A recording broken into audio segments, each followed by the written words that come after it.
One. Hey guys. Hello. Welcome back, guys. So we have today Teddy.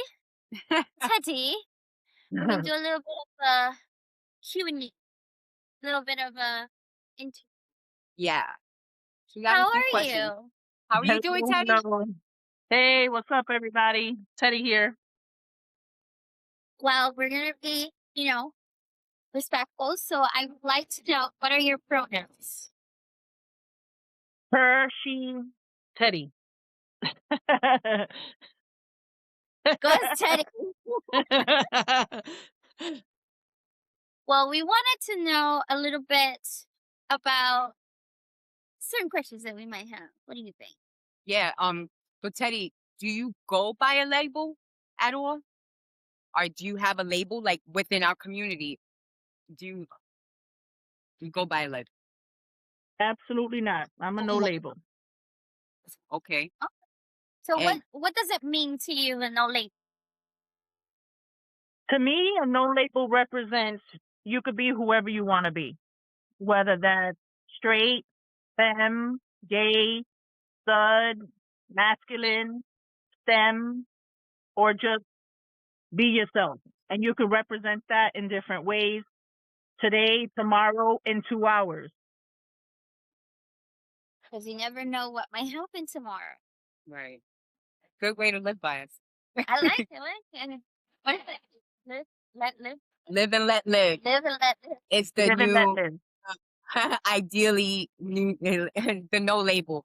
And anybody watching this, just so you have an understanding, when we ask you to define the label, this no label for Teddy that's how she's defining it. So if any of you disagree, that's okay, because it's to each their own.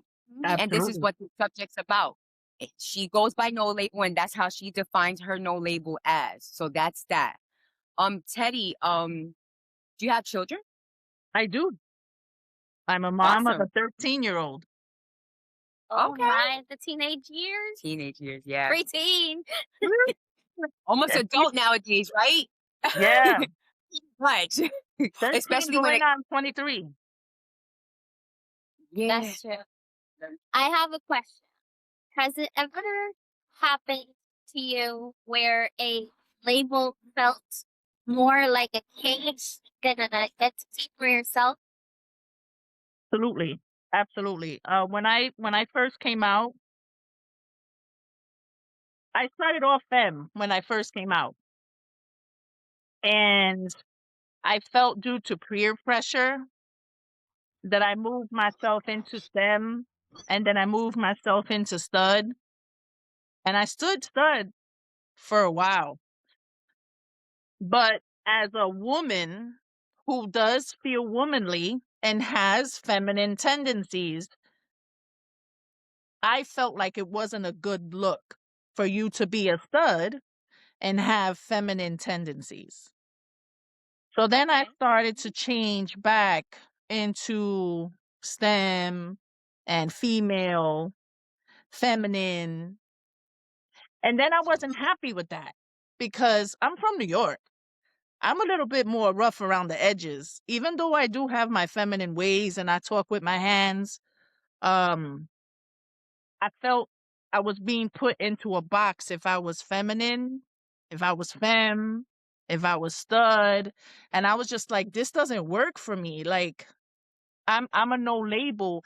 And I thought I created for myself, like, I'm not a label, which became a no label. And then I felt happy because I could be who I wanted to be. On the regular, I do masculine present. However, if I want to be foo-foo one day and I want to throw on the hoops and I want to throw on some mascara and I want to throw on a lipstick with a fitted, that's what I'm going to do because I could do that. I feel comfortable doing it. It took a long time, though, to feel comfortable in doing that. A long time. But I said, you know what? Ain't nobody paying my bills. Ain't nobody taking care of my daughter. Ain't nobody putting a roof over my head but me. So who am I out here to impress besides my daughter and my mom, may she rest in peace, and me? Nah, I don't got time to impress nobody but myself. So I decided, I'm like, you know what? I think I'm gonna be a no label. That works for me. That fits me because I could be who I want to be. So you would say that maybe one point of your life, did someone else gave you a label and that's kind of what you went through, or was it something that you put yourself? No, I had an ex best friend that she told me you will look better as a stud. Because when I first met my first girlfriend, she fell in love with me as a femme. And I was femme with her, oh my God, for almost a year. But because I was around a certain person for a while, she kept saying, oh, you will look better as a stud because she was a stud. So I was like, I'll try it. So then that's when I started kind of merging into the STEM. With the dress, I was pretty much a stud. But then I was going to the club with the nails and the hair, and it wasn't working. So then I took off the nails, but then the hair, and I cut off the hair. That was when I cut off my hair, that was a big change for me because then I was able to see what I really look like a stud with the clothes, the no nails and the hair and styling it and stuff like that, and then throwing on a fitted. But it wasn't something that I felt like I did on my own. It was with coercion to kind of like do this, be like this. Peer pressure was what I would call it.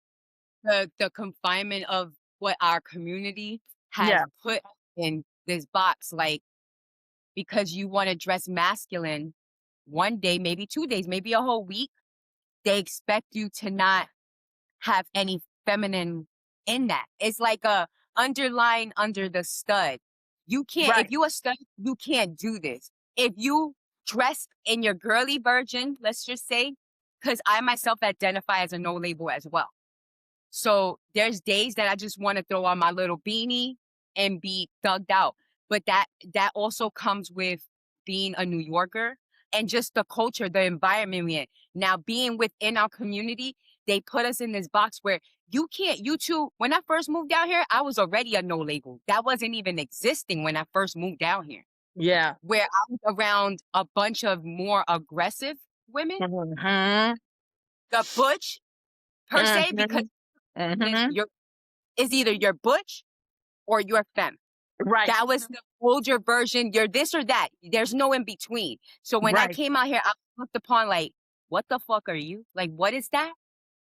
Right. It didn't click to a lot of people. So I had to show them more or less. I had to set my lane. And then everybody else was probably already on that. But I remember my thing. But this is not about me. But I just wanted to kind of show you where I could understand where you're coming from and what our community puts on us. Like, you can't do this. It's kind of like racial profiling in a way, Yeah. and same indifference there within our community. And this is Yeah. why we're doing It's being profiled. I definitely believe that we're profiled. Absolutely, as gay people, as some people who are bi, you're profiled from the get. Or if you're married, that you can't be with a woman. Like people are profiled left and right, and it's right. none of their business. It's none of their business. What I do in my house, what I do in my bed is none of nobody else's. How I walk out the door and the way I'm dressed, as long as I'm a good, decent human being, respectful and kind to others, it doesn't matter what I dress like.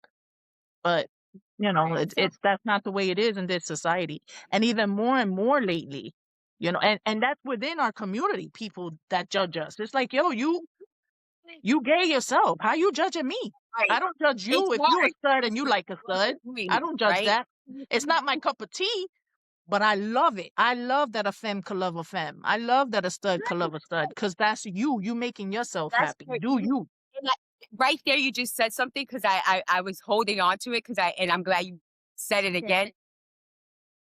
They also confusing the way I dress and what the label that they have, a community has put on us, mixing with the sexuality. Because Right. what not only sexuality, but what your likes and not likes are sexual.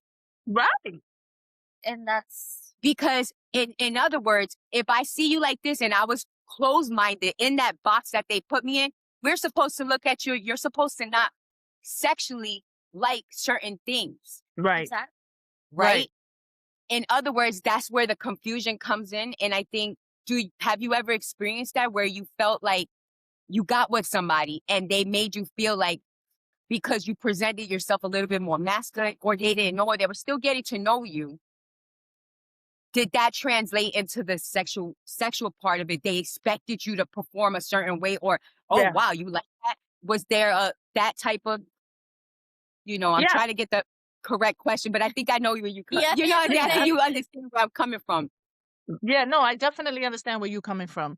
Like, I'll be honest, like I'm mostly a top, but that doesn't mean that there's not certain things that I do like that a woman likes. You know what I'm saying? And I Right. felt like And you're a I woman. was strictly like I like to explore, but I know what I don't like. But even exploring on the receiving end, people were different. Like, oh, like even feminine women. It's like, okay, so you a pillow princess? Oh, It's okay. Now I know what judgmental I got still. involved with. So it I'm like, is. that's not It's when I've been involved in the past that I feel like many years ago, it was more of a pillow princess thing. And it's like, I'm okay with being a top. I'm good, but I'm a versatile top. I know that there's right, certain things I don't like doing, but I am more versatile because I'm okay right, with my partner being able to please me too in the ways that I'm okay with being pleased. right. And I But felt at the like end of the day, back in the basically, is day, it was a pillow that princess situation, and I wasn't with that. right.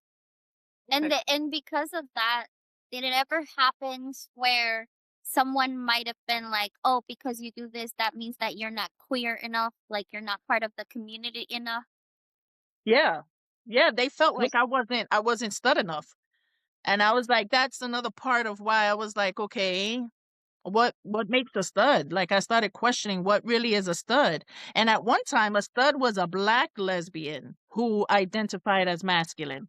But that crossed over. In the mid early 2000s, that crossed over to a lot of Puerto Ricans. And in New York they were called AGs. They were masculine. So it's just right, depending on what city, where you grew up and stuff like that right, is what identifies who you are. But like an AG, which is now masculine presenting. But Right. I just chose not to right. put myself in That's that box anymore because I'm not trying to please everybody else but myself. correct. Yeah, and so that's why I think that I'm assuming that's what we're getting here. That's why you decided to stick with being a no label Yeah, because absolutely. it doesn't fit the criteria, and you could put it as you see fit. And you don't have to have outsiders telling you nothing because at the end of the day, a no label is just that. Exactly. But are you attracted to men and women or just women? So I'm glad you said that because I wanted to touch on that. So I can see a man and be like, damn, he's fine. But am Right. I thinking about getting in bed with him? Nah, I'm all right. Okay. I'm gonna stay on this Okay. side. You know what I'm saying? Right. I can appreciate, excuse me, I can appreciate a man's beauty, a man's Right. uh his beard, how he looks good, he And, smells and good. You know what all I'm saying? that How comes he did with his it. Pleasing. hair, take some Yes. tips.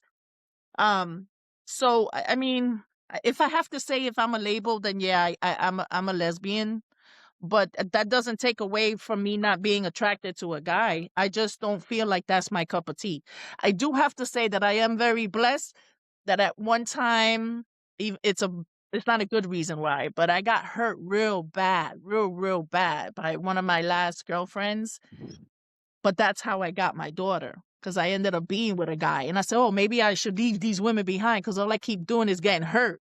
But because of that, I got blessed with my daughter, which I never thought I would have a kid. Um, and then it wasn't for me. It wasn't for me. It just wasn't going to work. And I was like, I'm going right back to my women because that's my comfort zone. That's where I feel happy. Another thing that society Yeah. put Yeah, on you. that's another Another thing thing that society. because it's like that's a good thing that you said about your daughter because, for example, I'm a pansexual. So I'm the type, for me, a pansexual is more of how I connect with a person deeply into a soul rather than what Mhm. they have underneath. Body parts. So, yeah, body parts to me is just like, okay, cool. but I need to connect with you more to level for me to have that switch of like sexually me getting into like that. So when I when I first had my son, it was a bit difficult because a lot of people's society or even people within the community, they would say like, "Oh, then you're not a good parent because Mhm. you're confused." They will put it as, "I'm confused." Has Yeah. that ever happened to you while you've been a parent? No, I've never been confused because I felt really comfortable in my skin. I knew that in my heart I knew that at some point either I had to try to do it the old school way so that I could have a kid, or try to make it work out with a guy so that I could have a kid. Because I'm not paying thousands and thousands of dollars to try to have a kid. And my daughter was a surprise, and she actually I conceived her on my birthday weekend. So I know she was literally sent from God on my birthday weekend. Your birthday gift? And being the mother has been the best job I've had. She's gotten me through so much. I know if it wasn't because of her, she's accepted me, how I dress, when I cut my hair, when I color my hair. It doesn't matter how I dress. She'll tell me I'm pretty if I put makeup on and I wear a little outfit, or she'll tell me, "Ma, you look real nice." She's been my support system. But if it wasn't for her, I can guarantee you 100% I wouldn't be here. So, and she accepts me. So if she accepts me, I don't give a shit about what anybody else has to say. If you don't like me, that's not my problem. That's your problem. It sounds like a you problem. It Yeah. I is a like you that. problem. I really like that. And Yep. it happens a lot too, because like as a parent, I know we're all parents here, and sometimes when people try to they really get to know us, if they see that side of us of who we are, they start saying like, "Oh, but you're setting a bad example for your kid. Like, are Mhm. you sure that you know? Because it doesn't look good." But to me, it's like my child loves me. They know who I am. And what Uh-huh. I'm teaching them is love if it's given the proper way, and Right. that's what I teach. And Yep. I think that's probably the same as so we're understanding each other that way. Absolutely. I teach my daughter to love and respect everybody, no matter what type of form they come. You never know what type of form they'll come in, whether they're black and they're disabled, whether they're tall and autistic, whether they're fat and they dress real nice. You got to love people for who they are if they're respectful and kind to you. If they're not respectful and kind, then I understand why you feel the way you feel. But you give that love and respect up front so that you can receive it. And if you don't receive it, then you walk accordingly. You act accordingly. Y- And you know what I also don't like? When you have parents in our community that they think that because we are how we are, our kids are gonna turn out the same way. Right. That's another stereotype that's put on a parent that is in the community or represents the community. Um, at the end of the day, we're not a part of this box that we're here Hmm. to tell you this is what this episode is about and this interview is about, to show different faces, to show different labels in their own way, in the way they feel to express themselves, whether it be in a sexual manner in the bedroom. Because a lot of people are taking the way you dress, the way you carry yourself, what you like in the bedroom, and putting that into a label. And that is where we're here to Set the record straight. set the stigma, get that stigma head, that Right. closed mind, that little, wake up people. Like, this is the new wave. Let Right. people live, let live. You know what I'm saying? Live and let live. Love is love. If it's not for you, that's okay. You don't have Right. to be in the same We're anything, but just respect one another. I respect right. what you're feeling, respect what I'm feeling. Uh, That's it. That's where it should stay at. And I think that this was what we definitely wanted to hear and get on the table as we go. I'm really excited for what What's else to coming. come. Yeah, yeah, definitely. We appreciate you, Teddy. Is there anything that you would like our viewers to know? Like any last words or anything that you would want to put out there to the viewers? How about this? What is one good advice you would give to a young person that is in our community, that is looking at you right now? First of all, I want to thank you for the opportunity because I'm very passionate about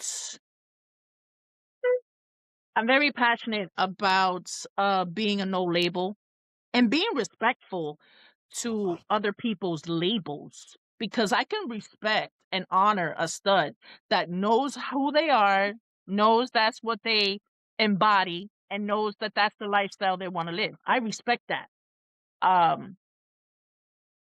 for me, I just know that the box I live in is a no label box because at some point, my box has arms that will stretch out to other people. And that's to love, to embrace the community. The one thing I want to leave people with is don't judge a book by its cover. Don't ever judge a book by its cover because you never know how many chapters that book has and how many more books can lead on from that book. That's right. That's nice. Yes, I like I that mean, at too. the end of the day, we're all still writing our book, right? Uh, Whether it's literal or not. And we're still painting on our canvas. So just because I Absolutely. took for so long, Teddy, doesn't mean that I know there's so much more to learn about Teddy, Kat, Angie. It's a process. We're on a journey. But we appreciate you, Teddy, sincerely. You already know how I feel about you. I don't want You us to already get know how I emotional. feel about you. I know we don't need I, to be all emotional up in here. And I'm glad that you joined I'm together with holding it Angie to make together, this like, happen. I wish you guys all the best. Blessings upon blessings about blessings. You got this. And I'm here. I'm here for a future podcast in person, live, you sitting on already the know what it couch, is. sitting on the bench, I already whatever. told you. I got you. Well, thank you so much. We appreciate you. As Thank soon as you. everything, I got you. God Thank bless you so you. much. All right, girls. Have a good day. You Talk to y'all too. soon. Bye. Bye. Bye. This one?